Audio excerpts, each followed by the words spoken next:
What do you do if you show up to the river, there's bugs hatching everywhere, but there aren't any fish rising? Or what if those fish are rising, but they're refusing every one of your flies? And how are you supposed to handle it when literally everybody else is catching fish and you're stuck catching nothing but the skunk? On today's episode of Untangled, we'll walk you through some common scenarios that you might run into on tough rivers and how you can come out victorious on the other side.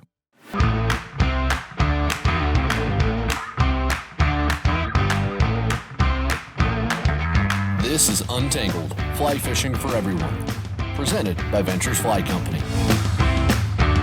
Hey everybody, welcome to it. This is Untangled, and I am your host, Spencer Durrant. I am back here in the busy, backed up, bedraggled beehive state. Once again, I was lured out of my cave in Wyoming by the promise of wings on VFC's dime.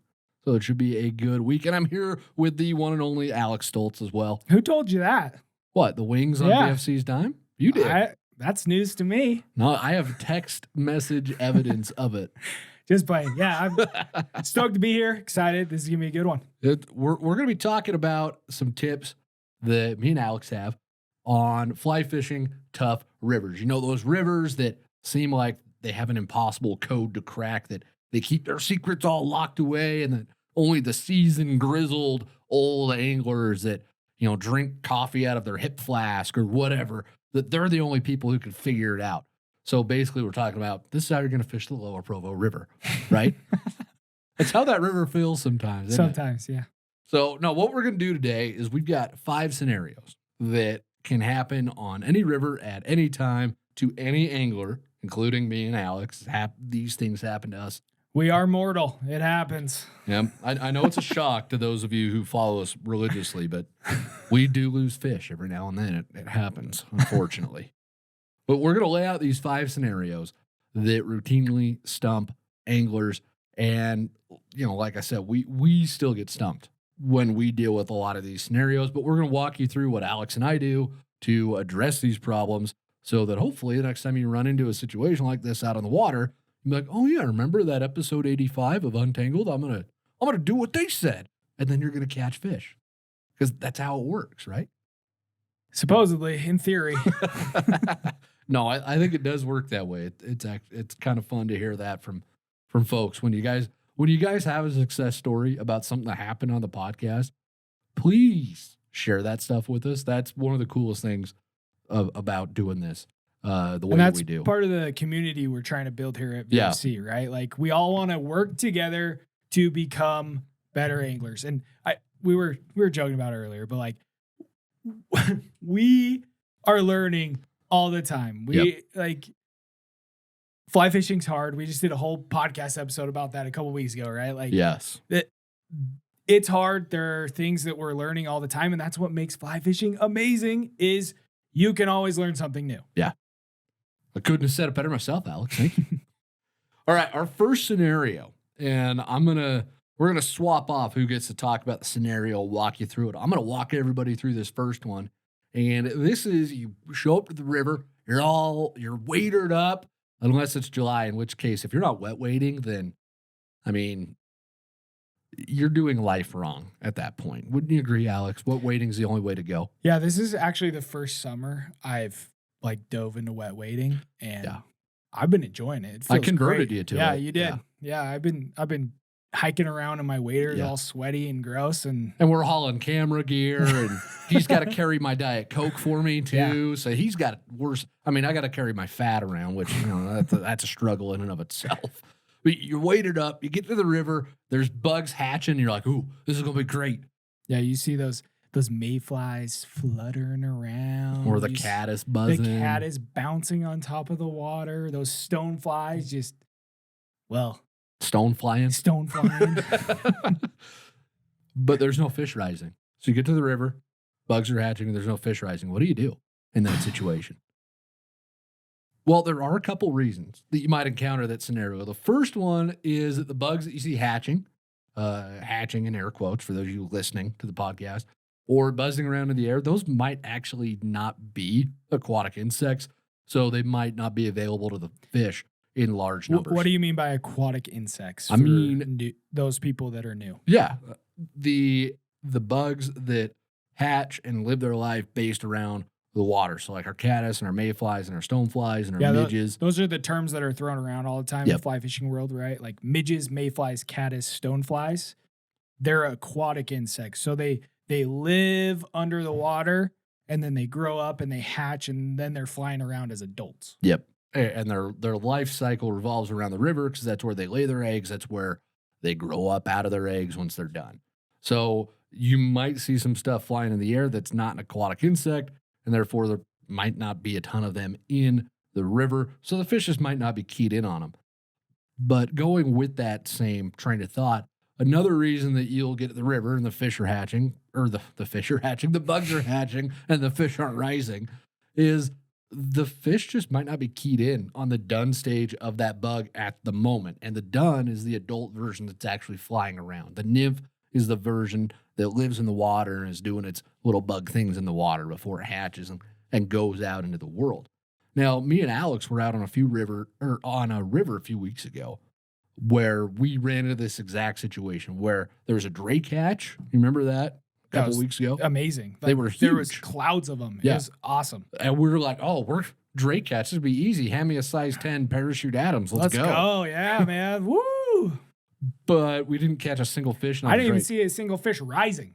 There was clouds of them. It was crazy. The fish were ignoring them. They were eating caddis. They were eating caddis nymphs. And that was later in the day, right? Like before that, there wasn't really much happening. No, but the only fish I caught while the drakes were out was on the caddis emerger or on the caddis nymph. Wild. Yeah. And they did switch to caddis later. You're right. That they did switch to caddis that evening. But they were just ignoring the drakes and eating the caddis. And sometimes that happens. There might be a rhyme or reason to it. There might be somebody out there a lot smarter than me. I mean, that's a tall order because my intelligence really just boggles the mind at times. But I don't know if there's a reason for why fish just, I'm going to ignore that bug for some reason. And I'd love to figure that out if there was a reason behind it, but I don't know if there is. So sometimes the trout just pick a bug they like and they go for it. I got some really cool footage the other day. Mm-hmm. I was out on the river and I saw this single fish rising. And it was pretty inconsistent. And I could see a ton of midges just floating on the water, just buzzing around, doing their little midge thing. And it was almost like a blanket of midges just buzzing around on the water. But this fish, he just kept coming up in like these really aggressive takes. So I pulled out the long range lens and I got up there real close as I could without spooking him. And I got a couple of those eats on film. And I still couldn't tell from like with my natural eye what he was eating. And I got back to my house. I pulled out the SD card. I put it in the computer and I put the footage into slow-mo. And it was so cool to watch because you could see all these midges just buzzing on the water surface. And then a caddis would come by and it would bounce on the water and the fish would come up and smack it. And then he'd just chill for a minute. And you'd see another caddis come by and boom, he'd smack it. And so that's awesome. And I couldn't see that with my natural eye. Like I had to put it in 5X slow-mo or whatever it was. So that's your solution. You need to go buy a Sony A7S III and a 50 to 200 millimeter long range lens, an ND filter. Yeah, add that to your fly fishing equipment list, man. It's not for the faint of heart, but that was just a really cool experience. Like of being able to see that the fish was specifically keyed in on caddis. Yep. Even though there were tons of midges. He could have stuffed his face. Didn't eat a single midge. Yeah. And that happens sometimes. And you don't always need a long range lens to see that either. Sometimes you can actually just see it. Yeah. But that's why one of the things we preach here all the time is watch and wait. Get to the river, take a minute, observe what the fish are doing. And even if you see a bunch of bugs on the water, make sure that you actually see the fish eating those bugs first before you just assume, they're going to eat the dry fly. Because they might not be, right? And if you do end up in that situation where there's tons of dries and there's nothing going on, the way that I kind of work myself through that is I assume that, okay, if they're not coming up for the dry fly, what that means to me is there's probably so many nymphs in the water that the fish are just like, well, why would I spend the energy to eat a dry fly when there's 3 million nymphs in front of my face? Yeah, we always talk about how fish are lazy. They hang out in the slower water and they're gonna try not to expend that energy. Right? Least if they amount don't of have food, to. least amount of effort for the most amount of food is what Yep. they want to do. So if that's the situation, then I say go to a dry dropper rig, right? Let's say there's caddis out, but the fish aren't eating it. Tie a caddis on, and then tie a caddis nymph on underneath that on the dropper and see what happens. Because that is probably going to be the ticket. I bet they're eating the nymph. Because if you see the dries, that tells you that those bugs are at least moving and they're active. So that's information, even if the fish aren't eating them. And then sometimes you'll just get that pleasant surprise where a fish comes up and smacks your dry fly when you're not expecting it. It's like my favorite thing. The only thing I love more than that is wings. Wow. I know I'm putting it up there, but I'll just say I didn't even know that was possible. I know, but I'll tell you, I just seeing a fish hit a dry fly, it's just magical. And it really is. Like I'm not knocking on nymphing, but nymphing's got nothing on fish and dry flies, in my opinion. It's just so much more fun for me. You're gonna find this crazy. I mean, I agree. Yeah. Like I love nymphing, but a little dry dropper rig comes up and smacks a chubby Chernobyl. It's hard to beat, isn't it? It's pretty hard to beat. It's so much fun. But speaking of hatches and stuff, you have anything else you want to add to this scenario before we move on? Yeah, just one last thing. Okay. Let's define a hatch. Alex, what's a hatch? Well, let me tell you. I'll throw up a graphic for those watching the video podcast, and I'll throw it in the show notes if you're just listening. But I was thinking about this morning when I was running through these scenarios in my mind, and let's talk about a bug's life cycle first off. We'll base it off of that. So, general aquatic insect life cycle. They start out as baby bugs on the bottoms of the river. Yep. They eventually progress to the surface. They hatch into adults. Mm-hmm. They kind of hang out and chill for a little bit. They mate and they die. Yeah. But depending on the species, so like mayflies, caddis, stoneflies, there are a couple of variables. There are differences, right? Yeah, like the stoneflies can live for a long time out of water, right? Yeah. So that's the point. That's exactly what I want to talk about. Is mayflies, when they hatch into an adult, and between the time that they hatch and the time that they do their baby bug making activities and then die, there's a latency period. For mayflies, it's usually like it could be minutes. It could be it's really short. Up to a day. It's really short. They actually don't even have the like a mouth to eat food. Oh, really? And drink. Yeah. Like they literally will just die. Huh. Because well, there you go. I didn't even know that. I feel like I should have known that. And then when we talk about caddis and stoneflies, caddis are like I've even read in some books like up to 3 months. They can just like chill there on the banks and in the bushes. And then stoneflies, they'll crawl out onto the rock. They'll turn into an adult. And they can spend like a day up to a few weeks. Yeah. And so when we say hatch, in my mind, that's when the bugs are going from the emerger or that pupa state. Yep. And actually like hatching out of the water, like growing into an adult. And then also when they're coming back to lay their eggs. So when they're like on the water surface doing things, that's what I would consider a hatch. Yeah. And so if we're in this scenario and we see bugs flying around or like crawling on bushes, like the other day we were out on the river and I saw a bunch of caddis and stoneflies just crawling around all the bushes, just going nuts. And if occasionally they fly through the air and I could be like, oh, those bugs are hatching right now, but they might not be.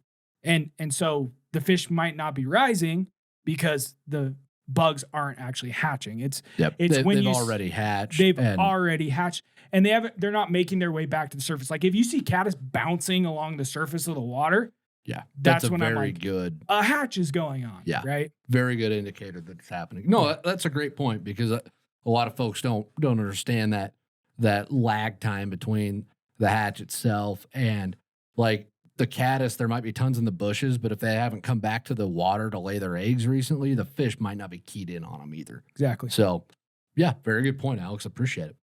All right. Scenario number 2. Let me set the stage for this one. Let me get my popcorn. Yeah. You show up to the river, you're all ready to fish, and You're just jazzed. You're ready to go. the most depressing situation happens. There's no bugs hatching, and there's no fish rising at all. That ain't depressing. What do you mean that's not depressing? Nymph rig, baby. Oh my gosh. All right. What do we do in that situation, Alex? Nymph rig. Okay. 100%. That's it? All right. Scenario 3. Let's go. Right. Walk us I'm through just it. playing. First of all, I mean, if there's no fish rising, I'm usually going to opt for the nymph rig. Yep. I mean, if I'm an optimist and I mean, like if it's the middle of summer and there's grasshoppers and stuff, I mean, what we're saying, no hatching. I mean, Yeah. grasshoppers don't hatch, but I mean, let's define the term here. What? No bugs hatching? Are there grasshoppers or anything, or you just see no bugs? There's just no bugs. Okay. Yep. You're on the Okay. water. There's no bugs. It looks like it's dead. You're wondering, are there even fish here? Okay, so You're maybe at like that point. winter scenario. Yeah, something winter like that. scenario. Okay. I mean, Yeah, there's sometimes sometimes in summer, yeah. I mean, even the one of the tailwaters by my house, the first few times I fished it, I didn't see any bug activity. I didn't see any fish activity. And it wasn't until I think I read somewhere, I either read somewhere or someone told me in a fly shop that, oh yeah, there's tons of crawdads in there. And the fish don't really look up for the aquatic insects because they just eat crawdads. You were so in denial of that. I was. You were It was just like, oh, I'm going to tie on a size 22 midge and I'm going to catch a fly. I thought it was going to happen. And then I tied on a crawdad underneath a big old hopper, and that was all she wrote. It was ridiculous how good the fishing got for me after that. And sometimes you'll run into situations like that where if you don't really have a good handle on the river, it can be tough to know where to go. It can be tough to know where to start. But no matter what happens, well, even if it's a river that you know, maybe you know it a little bit better, right? You show up to it. Even if there's no bugs hatching, no fish rising, there's still a good course of action you can take.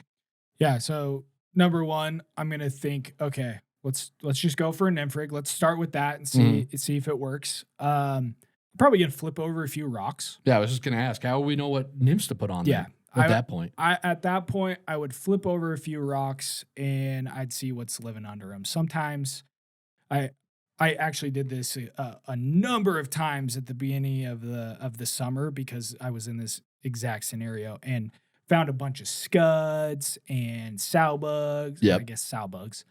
I always mix those up, man. I supposedly there's a difference. They're just roly-poly bugs to me. That's all it needs to be. Technically, one like looks more like a shrimp, and one looks more like a roly-poly bug.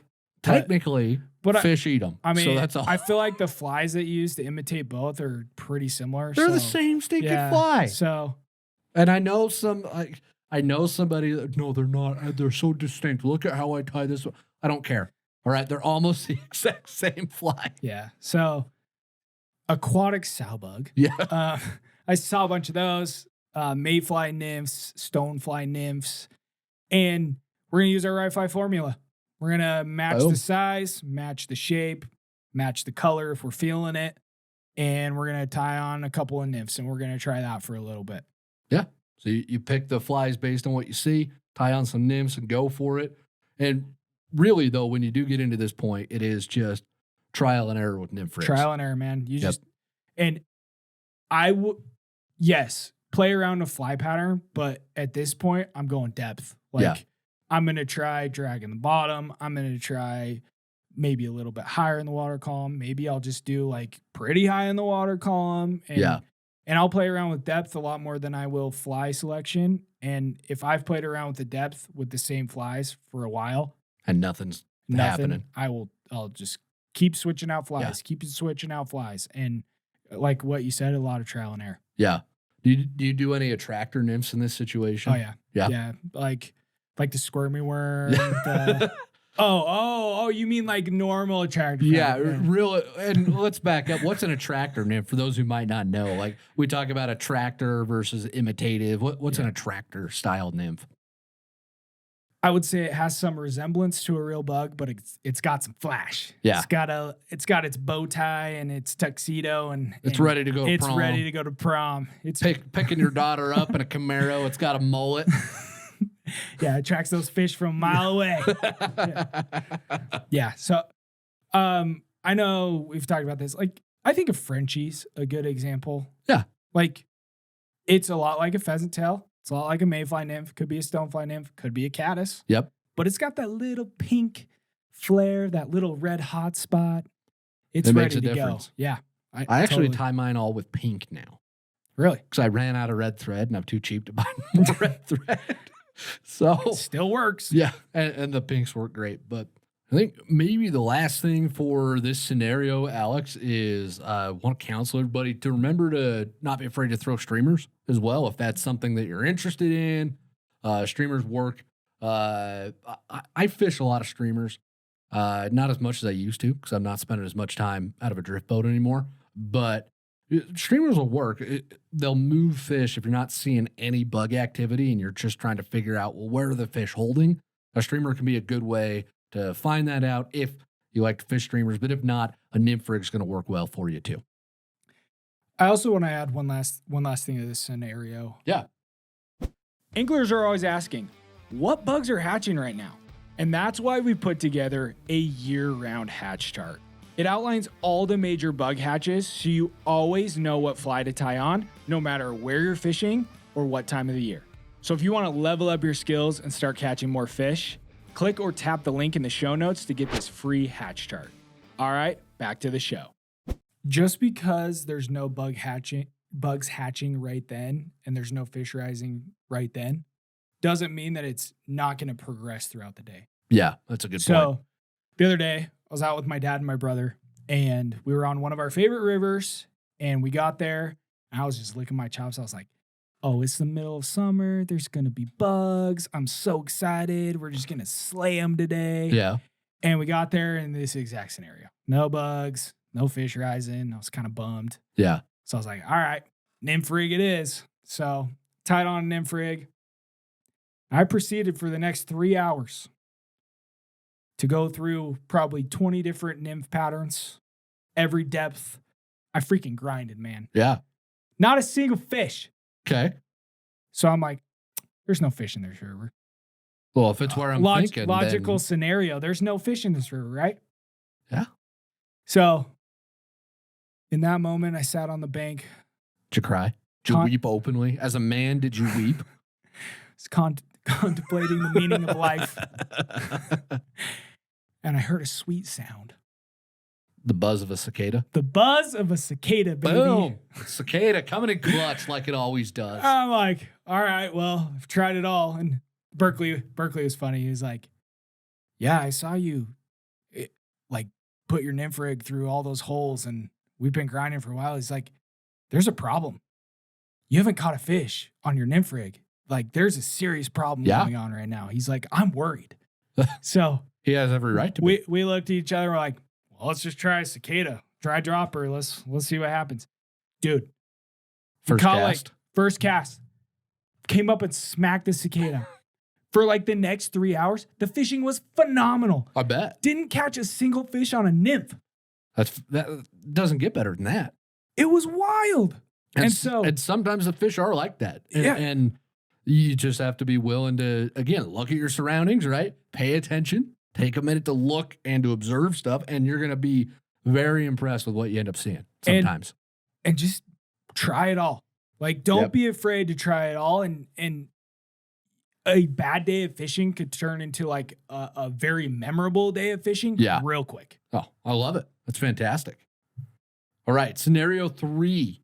The fish are rising. You get to the river, the fish are rising. Let's go. They're dipped with the surface, right? Baby. I'm already out of the... Alex hasn't even put the truck in park yet, and I'm already out there with my rod rigged up. Like, I'll see you later. I was like, how'd you rig up that fast? Yeah, don't worry about it. The fish are rising, but you're not sure what they're eating. I think out of all the scenarios, personally, for me, this is the most frustrating one when you get into it because it's, that there are fish there and that they're eating, but you also know that they're ignoring you. And who likes to be ignored? Okay, not me. See, I would way rather have this than the no rising, no bugs. Me too. Yeah. Me too. Because at least this feels like you have more of the puzzle to go on. Whereas if there's no rises and no bugs, it's like, I don't know what's And going on. I also feel like I have more control where it's like I'm not questioning if there's fish in the river. Yeah. Like, I know, okay, my presentation's probably off. Like There's something that you're doing I can blame that myself. you can change, Yeah. hopefully, right? Yeah. Well, first thing I do in this situation, recommend everybody does, is watch the fish themselves. Put your rod down, okay? Get back in the truck, maybe. No, don't get back in the truck, but put your rod down, grab your Diet Coke, okay? Maybe the wings that you got from Maverick. Wait, Maverick doesn't do wings, do they? We need to Not submit yet. a formal request. Yeah, Maverick, I know you're watching. Everybody watches Untangled. Okay, I need wings. Thank you very much. Grab your drink, whatever. Take a minute, watch how the fish are rising, because that's going to tell you what type of bug they're eating, whether it's on the surface or in the surface film, right? Because there's two types of dry flies, for lack of better terminology. There's the adult dry fly, which we call the dun, right? It is fully sitting on the water surface. It's what those little mayflies look like as they're going down with their big upright wings, and they look so pretty and whatnot. And then you've got the emerger, which, Alex, you touched on that earlier, which when the aquatic insects transform from their nymph state into the dun state, they go through that emerger stage. And often they get stuck in the surface film of the river because they shoot up through the water and then they get stuck in the surface film. They're trying to get their wings out of their wing case. They're trying to get rid of their nymphal shuck and be a full-fledged adult. And when they're in that emerger state, they're very vulnerable to trout. But because they sit differently in the water, the way that a fish eats that looks differently to the human eyes, right? You will see if a fish is eating an emerger, you will see just the dorsal and the tail fin break the surface of the water. Whereas if you see them eating dry flies that are right on the surface, that are the duns, you're just going to see their nose break the water in that case. So pay attention to that. Determine, are they eating emergers? Are they eating duns? Okay. Once you figure that out, that will give you a lot of information, because if you can see, all right, they're eating emergers, and you see it's July, let's say there's a bunch of PMDs out, a bunch of pale morning duns, then you're going to tie on some kind of mayfly emerger, and you're probably going to be in business at that point.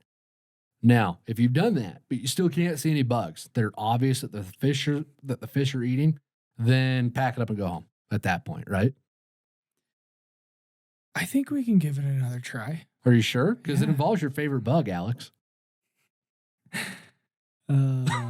Alex loves trichos, and trichos are the tiniest member of the mayfly family. They're microscopic, right? You need 8X tippet. You can't even approach a tricho if you don't have 8X tippet somewhere on your person. Okay. 9, the trichos come to you at that point. Okay. I haven't told you this, but I do have a goal this summer. What's that? I'm going to figure out how to fish trichos. I can't wait. I can't wait to see this. It's going to be fantastic. Put a concerted effort into learning how to fish trichos, because it's not, I don't hate trichos. Like, they're mayflies. How can I hate them? Mayflies are awesome. They're just so small. They're so small. And the fish get so picky. Dude. About the trichos. It's not that they just get so picky. It's like they just have an attitude. Like, when the trichos start hatching, the fish, they just get snooty. They just get rude. They go back to their European roots, and they're just like, I don't know. I've had a really tough time with it. Oh, I know. We got into some tricho hatches last summer. And that's the closest I've ever seen Alex to throwing his fly rod away, was some of the tricho hatches we got into August, September last year. I think I just ended up tying on a caddis emerger, and I eventually caught a couple, and I called it successful. But yeah, it might be though that the fish are eating those tiny bugs, really small midges too. Yeah, might be midges or trichos at that point. And I mean, unless the fish are super keyed in on a specific kind of tricho, then usually if they're eating those really tiny bugs, you throw a Griffiths net on, and you can be in business. Griffiths net, Matt's midge, just a really small, like midge, fluffy midge pattern. Yeah, those work great. They'll usually come up to it. Yeah, I've even had success, even during some tricho hatches, throwing like an unweighted midge pupa or midge emerger pattern totally out there. behind like a size 18 parachute Adams or even a size 20, something really small. That's usually my go-to when there's like a really small midge hatch, like fish. This exact scenario, fish are rising. You can't even see the bugs. You just see that the fish are rising. I love the like unweighted midge pattern just behind the dry fly. It does wonders. And it's really cool to watch. Like your dry fly will just skitter backwards when they take that emerger. That's actually a really cool eat. I love seeing that where it just like skitters backwards and then you set the hook. I love that. It's a lot of fun. And yeah, the other fly I'll recommend in this situation is Sparkle Dun, because I mean, there's no better fly than the Sparkle Dun. Let's just be real. Okay, do you have anything else in your box? No. Sparkle Duns and zebra midges? No. I have some crawdads and some Pat Stones. Fair enough. About it anymore. No, the Sparkle Dun, if you need to go to Mayfly emerger pattern, you're hard pressed to find a better one, in my opinion. The Last Chance Cripple's great and it works really well, but that Sparkle Dun, A, easier to tie, and B, I love the way they float, they fish, you can actually see them. You can see them really well. They're just, you can't beat it. So, but that's what you got to do if fish are rising, you're not sure what they're eating. Well, that's my 2 cents on that scenario. Do you have anything else to add, Alex? Are we ready to move on? No, I'm ready for scenario 4. What you got? Okay, well, before we get into scenario 4, Alex, real quick, just want to remind all our viewers and listeners here, we do have a new segment on Untangled that we're doing every episode, except for the ones that Alex and I do together, just because these ones tend to get a little bit longer. We have some stuff to say every now and then. But it's our new segment called the Live Real Life Moment, right? Where we want you to share examples of you living real life. You're out there on the water, you're fishing, you're learning. Maybe you're getting your butt kicked, but you're having fun and it's memorable. We want to see those moments. We want to share those moments with you. So there's a link in the podcast description where you can submit a picture or a video of something that you experienced out there on the water. And then you just write about your experience to us. Tell us about what happened. Share the great stuff that you learned. Share the stuff that frustrated you and how you overcame it. And we'll share one of those on the show every single week moving forward. Just another way to help everybody learn here and learn from each other as we go through it. We got a really good one this week. It's freaking funny. It'll be coming up. So yeah, you guys will be seeing that one soon. Okay. Now we are ready for scenario 4, Alex. You're out there, you're fishing, you've got a dry fly tied on. You know that it's the right fly, but the fish are refusing it. They're coming up. A couple weeks ago, we were out fishing and, we were fishing. There was this eddy, first off, which Alex doesn't believe you can even catch fish out of an eddy. Thinks it's a conspiracy theory because they are tough. I stand by that. Yeah, I'm not knocking it. There's a reason we haven't done that masterclass video yet. Yeah, there's a lot of reasons. But we were fishing this eddy, and there was this cutthroat just going to town, just munching everything that came by him. And how many beautiful shots did you get, Alex, of that fish looking at my fly, literally shaking its head and swimming away to eat something else? It was awesome. I'll throw one in the video podcast. It was really cool. Yeah, it was one of the coolest instances I've honestly ever seen, where that fish was just so adamant about not eating my bug at all. He had no interest in it. And this is really frustrating when you get into this situation where the fish are refusing your flies. But at the end of the day, it comes down to presentation, right? 100%. Yeah. And that's it. I've got one little story or 2 short stories to tell, Alex, and I'll turn it over to you for this one. Okay. But we were on the green earlier this year. It was April. Yeah. And you remember how we were stalking some fish that were rising, and if we got too close to those fish, what would happen? Just stop rising. They'd stop rising. It was crazy. And then if I made a cast, not even like oh, Spencer, that was a bad cast, but like that wasn't great, what would happen? They'd stop rising. Yeah. They were so picky about the presentation. It was mind-numbing. And it was crazy because we would stop casting for a second, or we'd like move back 5 feet and they'd start rising again. They knew we were there. It was wild. And they cared about the presentation so much. And there was another time I was out on one of our favorite brown trout rivers, and I had a size 26 midge on at the end of 6X tippet at the end of a 14-foot leader. And I was fishing it to this big brown trout that I could see rising against a rock. And I watched him look at my fly and go, and then go away. I watched him do it 8, 9, maybe 10 times. I had to size down to a freaking 28 parachute midge. And then he ate it. And then I caught the fish. Yeah, it was amazing. It was one of the most memorable fish that I've ever caught. But both of those instances on the green and then that other brown trout river where the presentation mattered so much more than anything else. But how good did you feel when that fish came up and ate it, man? Oh, I felt fantastic. And those are extreme examples, but Yeah. they drive the point home, right? Yeah. So what else do you have to add here about fish refusing our flies? What are you going to walk us through? Yeah, let's just walk through like a checklist. So I actually did a little tip of the week about this last summer because I ran into this exact scenario. Yeah. And I started thinking about, I'm like, all right, what would be the checklist if I came up and a fish refused my fly multiple times? And I think number one, it's all about presentation, right? Yep. And so number one, how do I improve my presentation? Drag. Yeah. Like you got to eliminate all the drag. And what's drag? Just for those who may not know, we talk about that a lot. It is when your fly line or your leader is pulling on the fly and it causes it to drift unnaturally. Yeah. So if you think about a leaf falling on the river and floating down the river, like that is the most natural something could float on top of the water. Yeah. Like a natural bug, right? It's when your fly looks like it's attached to something and it has that little wake behind it, kind of like we talk about. It's like a jet ski. Yeah, it's like the flies riding a jet ski. Yep. That's drag. Yeah.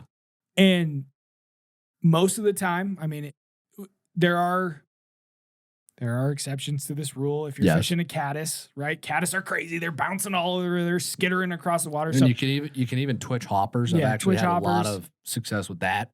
But the majority of the time, you want a drag-free drift. Yep. You want that fly to just be drifting like it's attached to nothing, floating on the water surface. Yep. And so I think a couple of ways to do this. Size down your tippet. Yeah, if you've got like 3X tippet onto that dry fly, it might be too much. Hard. Yeah. 5X, maybe 6X if you're crazy, 7X if you got that crazy brown you were just talking about. Well, and I used to fish really small tippet a lot. Yeah. I used to have, and I'm not exaggerating, I used to have 2 spools of 7X and 2 spools of 8X with me at all times. Because if a fish refused my fly, I'd immediately just downsize tippet instead of looking at anything else. And that worked to a point. But A, that tippet broke all the time, so I was losing a lot of fish and a lot of flies. And B, I wasn't really addressing the root cause of the problem, which was the drag caused by a bad presentation and not necessarily the tippet size itself. And as I've paid a lot of attention to my drag and to my presentation and really looking at, all right, is that fly drifting naturally? Honestly, I do not remember the last time I used anything smaller than 5X tippet. Yeah. I have 4X on almost all the time for everything, including dry flies, down to like a size 18. I'll leave sometimes on an 18, I'll bust out the 5, but I don't remember the last time that I did that because it's almost always 4X on everything because you don't have to have that tiny tippet. So I don't want beginners to feel like you got to go out and get that super small stuff. But it is wild how much of a difference that makes. It right? is. Like you'll see this little, we use the term micro drag as well, because you have drag where it's like it looks like it's riding a jet ski, but then there's that drag that you might not even be able to see if you're casting like 20 feet away, but the fish can see it. Yeah. It is crazy. Like, I mean, what is the diameter difference between 6X or 5X and 4X? It's it's tiny. You can barely see it with your eyes. Like if I were to hold it up to my face, both of them, like you can tell, but it's very small. Yeah. It makes such a difference. It's crazy. It does. And so there is a difference between that 4 and that 5, but I think once you pass 5, it's getting a little nuts. Yeah. Yeah.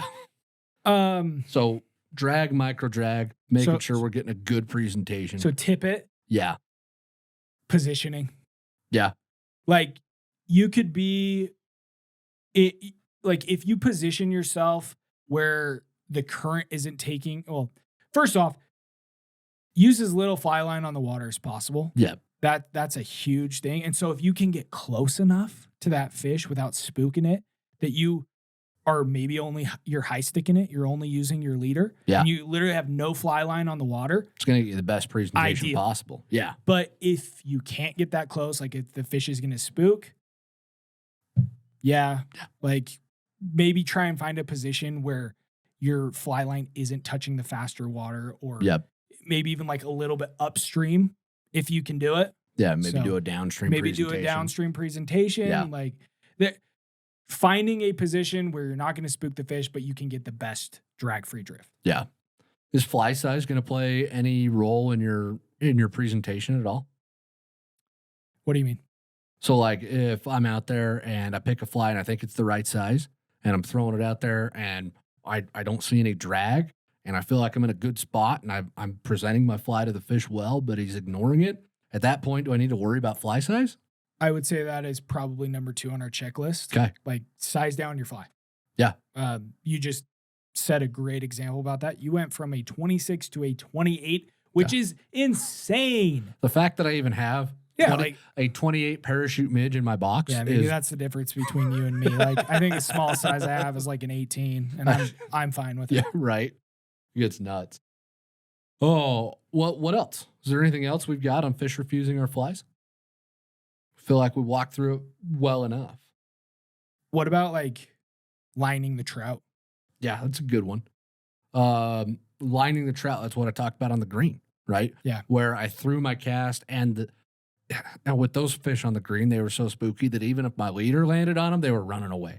But usually it's if your fly line lands on top of the fish that's rising, that's usually going to put it down.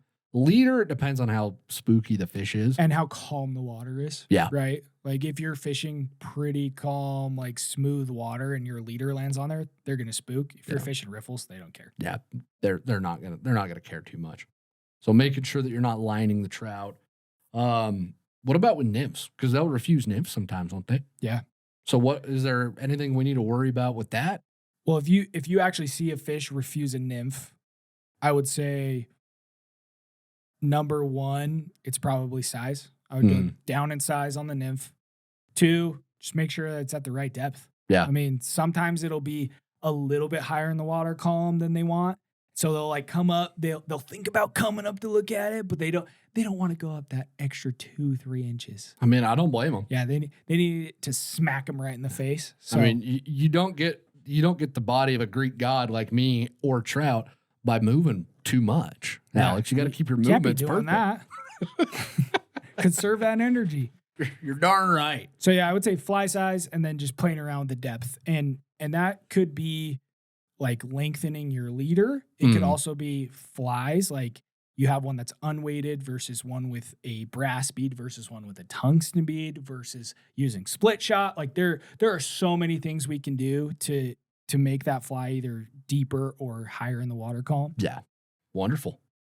All right. I think that covers scenario number 4. Fish saying no to our flies, which means we are on the final scenario, Alex. Something that Alex and I were talking before the show a little bit. He's never experienced this before. Never. He lives such a charmed life that this has never had to happen to him, but it's when you're out there on the water. This has happened to you a lot though, right? Especially when it's me and you fishing. Oh yeah. When it's me and you fishing, it's a given that this is going to happen. You're out on the water. Maybe there's a lot of other anglers, or maybe you're just with your buddy Alex and they're catching fish, but you ain't. Yeah, I can't relate to this, man. No, not at all. This is the part that sucks. And when I was learning to fly fish a lot, when I really decided to dedicate myself to it in high school, I spent a lot of time in the Lower Provo.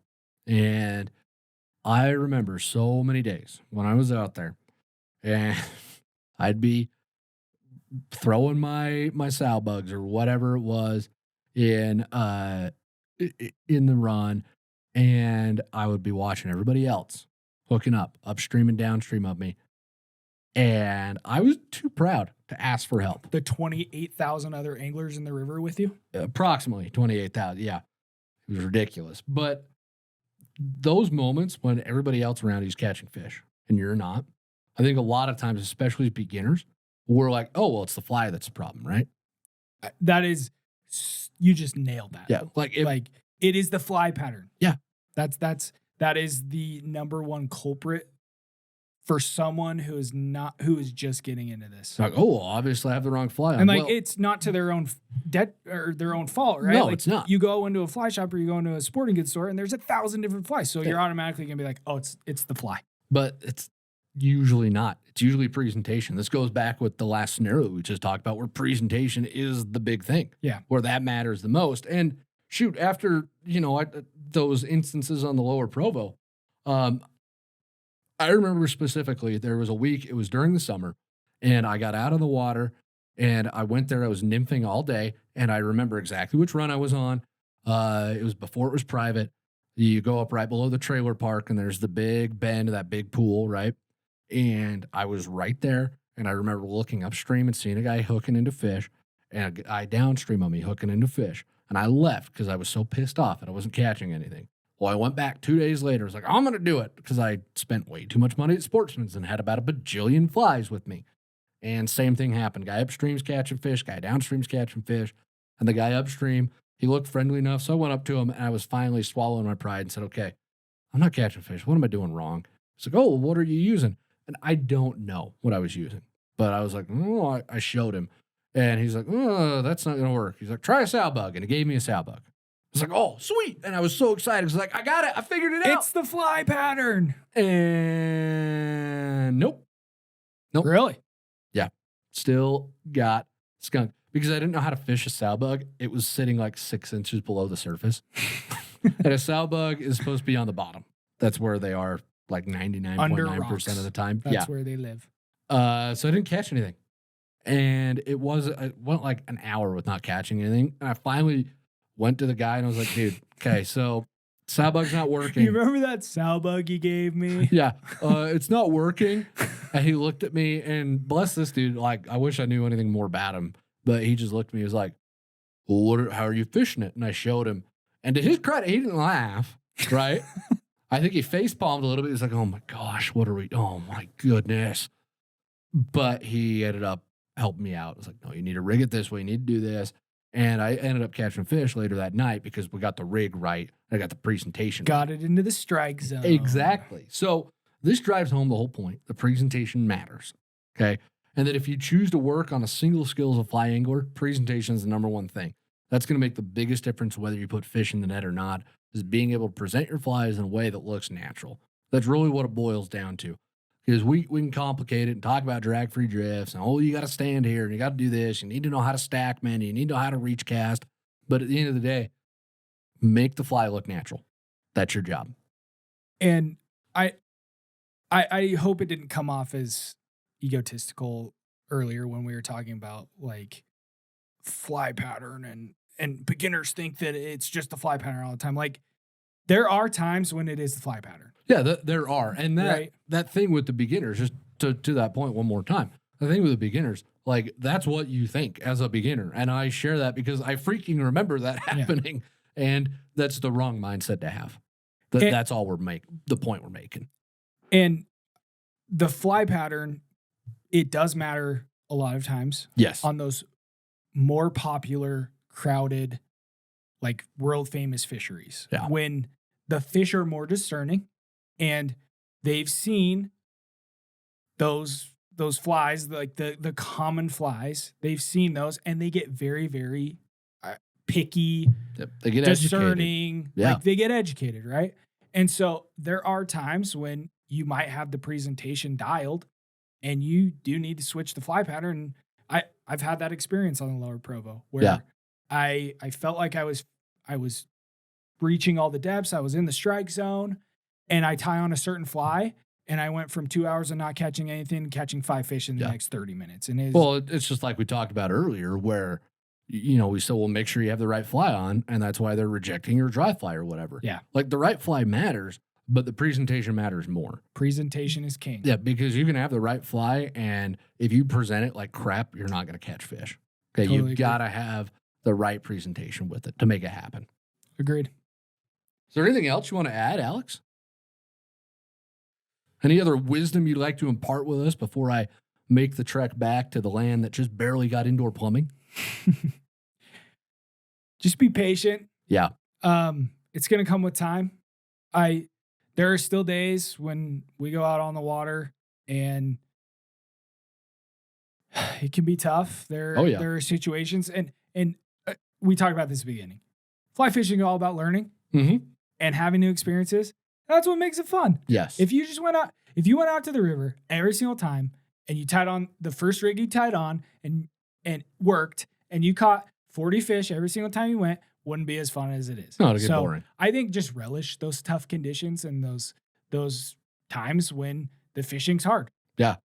And hopefully I say this the right way, but like I was thinking about this a while ago where the fish that I caught early on in my fly fishing career felt more rewarding than almost any fish that I've caught in the last 4 or 5 years. I totally agree with and this. it's not like, oh, well, I can catch a fish now without any work, or I'm so good at it. That's not what I'm trying to say.